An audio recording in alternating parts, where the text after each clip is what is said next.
Bueno, pois nada, un placer estar aquí nesta mesa. A verdad que moi poucas veces coincidimos así todos os da casa. É un pouco raro estar así nesta mesa, pero bueno, que é un placer compartir con vos este momento. E nada, a min toca un pouco falar dunha das loitas que protagonizou a actividade da DEGA nos últimos anos, nos últimos 4 anos para ser concretas, e que está relacionada pois, co que nos denominamos invasión eólica, que agora vamos ver por que a denominamos así, e vamos a ver de forma moi clara, non? Vedes aí dos mapas, o da vosa esquerda pois, é como estábamos a nivel de proxectos eólicos no ano 2021, pouco despois da pandemia, no momento de, bueno, que saíamos dese confinamento, dese momento así un pouco estrano, pois comezamos a decatarnos de que se estaban poñendo en tramitación moitísimos proxectos eólicos no noso territorio. Proxectos eólicos que estaba a tramitar tanto a Xunta como o Ministerio, a maior parte deles pois tramitados pola Xunta de Galicia, que a día de hoxe fixamos un pouco unha contabilización, sumamos todos os megavatios que se puxeron en tramitación durante estes 4 anos e sáenos esta conta, non? Son uns 350 proxectos eólicos tanto, en terra, desde 2021 a este punto, hasta xuño de 2025, tramitáronse 350 proxectos eólicos en terra, que entre todos pois suman 15.000, 300 en terra, máis uns 50 ou así en mar, polo Ministerio, que estaba aquí confundíndome, que en total pois suman uns 15.000 megavatios de potencia eólica tramitada en terra. A maiores, como sabedes, pois tamén se están proxectando parques eólicos no mar galego. E que a arestora pois se contabilizan en 22 proxectos eólicos e que suman uns 10.000 megavatios. É dicir, que estamos falando de que en 4 anos se puxeron en tramitación pois uns 375 proxectos eólicos tanto en terra como en mar, que xuntos suman 25.000 megavatios. Hai que ter en conta que o obxectivo marcado polo Plan Nacional Integral de Enerxía e Clima para 2030, para todo o Estado, son 50.000 megavatios de potencia eólica. É dicir, que só aquí en Galiza se tramitou prácticamente a metade desa potencia eólica pois, que se require para todo o Estado de aquí a 2030. No mapa da dereita pois, vedes representado esa invasión eólica. Este é un mapa oficial da Xunta de Galicia que é accesible a todo o mundo, e aí pois, os que están en azul son aqueles que xa están autorizados ou que están instalados. Hai outros de outras cores que están en tramitación, que están en diferentes fases da súa tramitación, non? Tan só en 2 anos, 2023 e 2024, pois autorizáronse 91 proxectos eólicos.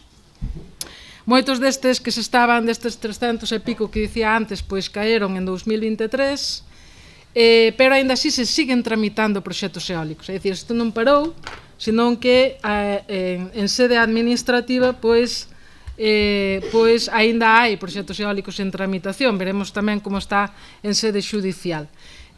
É dicir que a día de hoxe pois temos 280 proxectos eólicos autorizados no noso territorio, instalados xa hai uns 187. A potencia eólica aprobada son perto de 7.000 megavatios e polo de agora non temos ningún proxecto eólico mariño autorizado ou aprobado, porque, como tamén podemos comentar despois, pois están tramitando, pero sin aínda ter un marco regulador sólido, nin, por certo, pois atendendo aos propios compromisos do Ministerio, que era non tramitar ningún proxecto eólico marítimo ou mariño ata que non houbera un marco regulador, non? Ainda así, pois, se están tramitando. Todo isto que chamamos nos invasión eólica, pois, aparece de maneira bastante abrupta, como digo, e sin facer os deberes por parte de ninguna das administracións públicas, nin tanto da Xunta como do Ministerio. Temos un plan sectorial eólico que é, digamos, un instrumento que establece cales son as zonas de produción ou digamos, de mellor aproveitamento do recurso aire, do recurso vento, pero un plan eólico que non está adaptado ás necesidades actuais. É dicir, un plan eólico que solamente establece aquelas zonas onde hai moito recurso, pero onde non se establece ningún tipo de criterio de carácter ambiental ou de criterio de carácter social. E ese é o problema co que nos atopamos hoxe en día cando calquera empresa quere proxectar unha instalación eólica no noso territorio, é dicir, non se ten en conta as cuestións ambientais, de se son compatibles ou non co medio ambiente, nin tampouco cales son as circunstancias sociais da zona nas que se quere instalar. De aí que moitas poboacións, moitos povos afectados por esta invasión eólica, pois estean a reaccionar e estean a opoñerse a este tipo de proxectos. É un plan sectorial eólico que procede de finais dos anos 90, polo tanto, estaba concebido para outro tipo de infraestructuras moito máis pequenas, diferentes ás que se están a proxectar hoxe en día, e, como digo, pois, sin establecer ningún tipo, e cada vez menos, zonas de exclusión para o desenvolvemento destes proxectos. As únicas zonas nas que non se poden instalar hoxe en día aquí en Galiza proxectos eólicos son as zonas de rede natura, zonas protegidas pola Unión Europea que, como sabedes, representa moi pouco da nosa superficie, tan só un 12%. E esa exclusión do desenvolvemento eólico non xorde neste plan sectorial, senón que xorde moito despois pois co bipartito, co goberno bipartito, que establece que cando menos nas zonas de rede natura non se poden instalar este tipo de proxectos. Despois, con Feixóo e con Rueda, fixáronse aínda moitas máis, digamos, excepcionalidades á regra, non? E agora xa non é que se poida só instalar naquelas zonas denominadas antes zonas de desenvolvemento eólico, senón que se poden instalar en todo o territorio galego a gas nese 12% que está onde está a rede natura. Ben, 8 minutos. Madre mía. Bueno, non sempre dicimos que nos, a DEGA, o movimento ecoloxista, en xeral, non estamos en contra das enerxías renovables, porque entendemos que as enerxías renovables son necesarias para poder ter un futuro, pois, vivir nun territorio máis sostível, e, bueno, pois ter os recursos necesarios, recursos naturais necesarios para poder pervivir e subsistir no noso territorio e, ademais, de forma digna, non? Pero a cuestión non é se estamos en contra ou a favor das enerxías renovables, neste caso da enerxía eólica, senón de como se está desenvolvendo a enerxía eólica. Como se está desenvolvendo? Primeiro, sin unha planificación adecuada, como acabamos de dicir, pero tamén en contra das, digamos, dos obxectivos a nivel ambiental, de protección da biodiversidade e conservación do noso territorio. Estánse instalando ou estánse promovendo proxectos eólicos non dentro de espazos naturais protegidos, pero sí nas súas delimitacións, é dicir, a carón, a un metro, por dicir así, a 2 metros dos espazos naturais protegidos como rede natura, estánse afectando e destruindo hábitats de especial conservación, de interese prioritario, que ademais son necesarias, que a súa conservación é necesaria para precisamente sermos resilientes frente ás consecuencias do cambio climático. Estánse afectando especies que son vulnerables ou que están en perigo de extinción e que deben de ser preservadas, e incluso a endemismos, non, que son especies únicas no mundo que se atopan aquí e que, pois tamén os proxectos eólicos se están destruindo. Vou ir rápido porque non nos vai dar tempo un pouquiño a mostra do que estaba dicindo agora. Pois isto, se non me equivoco, é no invernadoiro. Pois o que vedes é unha liña de alta tensión que vai rodeando todo o espazo natural protegido, que está en azul, e tamén está rodeado pois de todos os proxectos eólicos que vedes aí, que son os vermellos. Ben, a provincia de Lugo prácticamente é toda unha reserva de biosfera que non se está a ter en conta tampouco para preservar, cando menos, as zonas núcleo, as zonas tampón desas reservas da biosfera dos proxectos eólicos. Ben, unha das cuestións que vemos é que, claro, os proxectos eólicos estás a instalar no rural, é dicir, que o medio que se está a ver moito máis afectado, evidentemente, son as contornas rurais. Unha das cuestións que nos percibimos con esta campaña é que quizáis nos medios máis urbanos non é tan coñecida, é dicir, non se percibe esa ameaza. Por qué? Porque, claro, a maior parte dos proxectos eólicos, por non dicir a casi totalidade, pois se proxectan en zonas rurais. E aí cal é o problema? Bueno, somos pouca xente no rural, pero aínda queda xente, afortunadamente, e queda xente que vive grazas que hai recursos básicos para vivir nesas zonas, non? Como, por exemplo, a auga. É un recurso que se ve especialmente afectado por este tipo de proxectos eólicos porque prácticamente a hora de proxectalos, de poñelos nun papel, pois non se analiza cales van ser estas afeccións, non? As fontes de auga dos veciños, da veciñanza, tanto para consumo humano como para consumo animal, non? A paisaxe é unha das cuestións que tamén se ve moi afectada e logo pois a cantidade enorme de proxectos que se están a tramitar e a autorizar a vez nunha mesma zona, non? Por exemplo, esas son os ancares. Todos esos puntiños que vedes aí, verdes e vermellos, son aeroxeradores. Claro, eso non estaba aí en 2021, non? E de 2021 para aquí, pois estánse tramitando todos estes proxectos na zona, por exemplo, dos Ancares, facendo pois unha gran barreira de contención de avifauna, de todos moitos dos valores naturais que debemos de preservar e que se van a topar con todo eso se non conseguimos finalmente paralo, non? Bueno, vamos irnos a importante.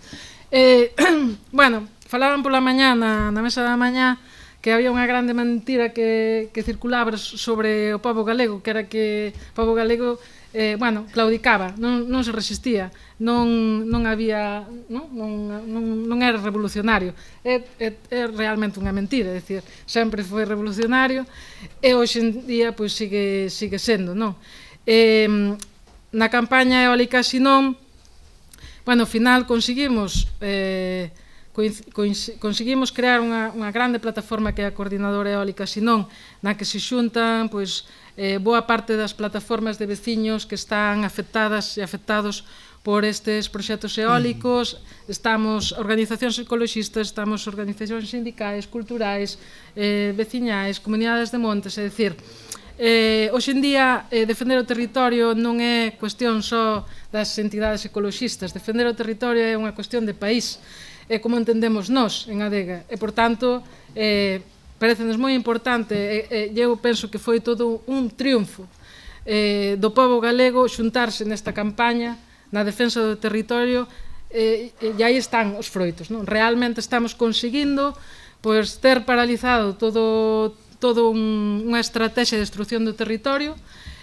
Non o conseguimos en fase administrativa, estámoslo conseguindo agora en fase xudicial, pero que se non é tamén pola movilización, por toda esta xente, non, que nos povos se xunta, recuperáronse asambleas que non se estaban facendo no rural, donde se pon a debate o que está acontecendo con o noso territorio e consíguese chegar a acordos de novo no rural para defender o que é noso, non?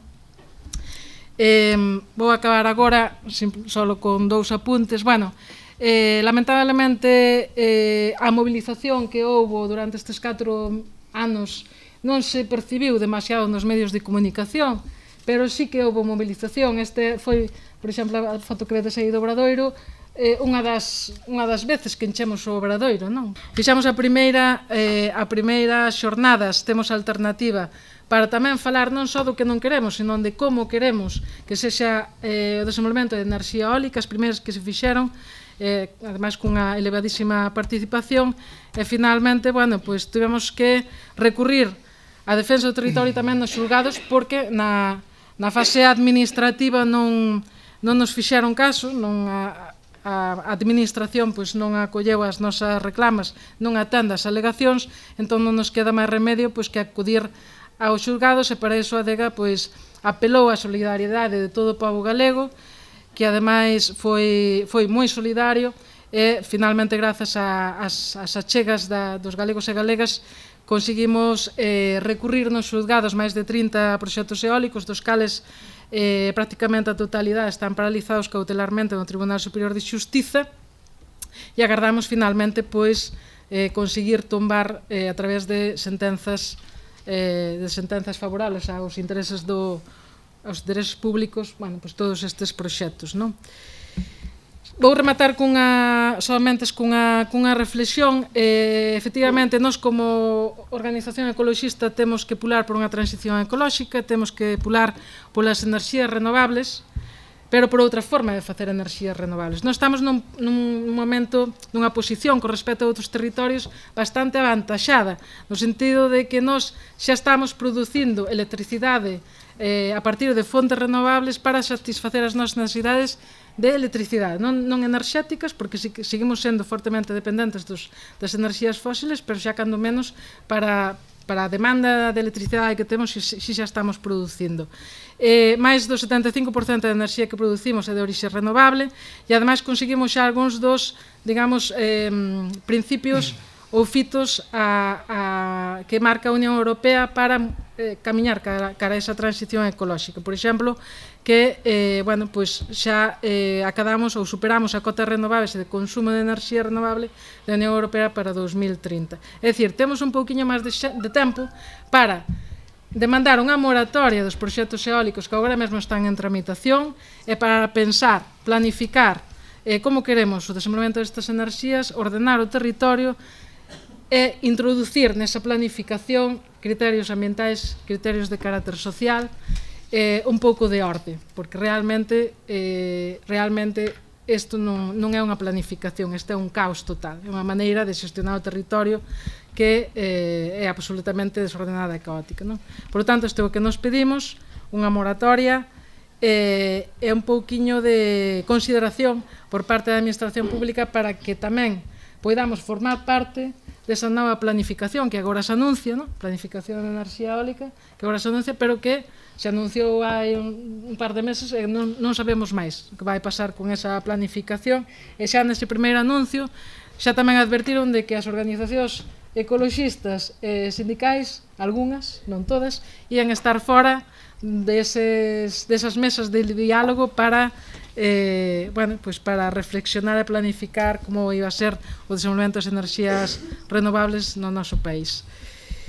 Entón, temos que seguir loitando, temos que agradecer hoxe a presenza de moitas das plataformas que están nesta coordinadora eólica Xinón, e que tamén nos están axudando a ADEGA a construir outra forma de construir o territorio e de reflexionar sobre como queremos desenvolver as enerxías renovables. Vou non deixar aquí porque creo que xa me pasei moito, perdonade pola extensión.